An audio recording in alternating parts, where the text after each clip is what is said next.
All right. Hello, hello. Welcome to another episode of Coffee with Jen and no Steve today.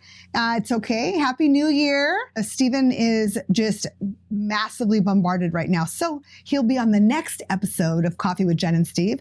But I just wanted to talk about some loan stuff, right? So I've been getting a lot clients calling me, first of the year. They're like, this year's my year. We're going to buy a house. We're going to buy a house. And their thing is, unfortunately, it happens every once in a while, but there's a couple of things that you should never, ever, ever do once you're in the process of buying a house, okay? You do not want to obviously, quit your job, right, in the middle of a loan application. That's super important.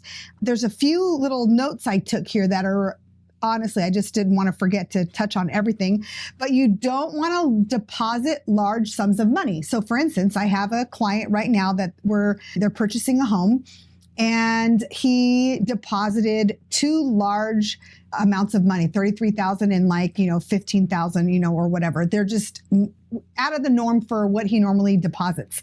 So you don't normally want to do that. He was lucky he was able to trace the money by showing me proof that he sold the car, all this and that. But do not deposit large sums of cash without talking to your loan officer first so that we can make sure that it makes sense when we're finishing up your loan.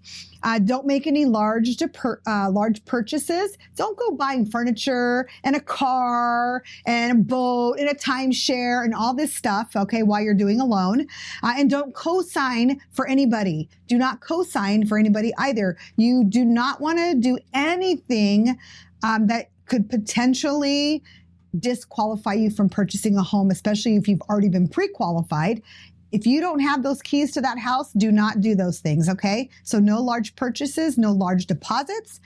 Don't apply for any new credit, right? No credit cards, and don't close any credit cards. Don't do anything that has to do with your credit or anything that has to do with your cash or anything that has to do with your job without talking to your loan officer first. All right, so those are my most important tips for 2024 when getting a loan.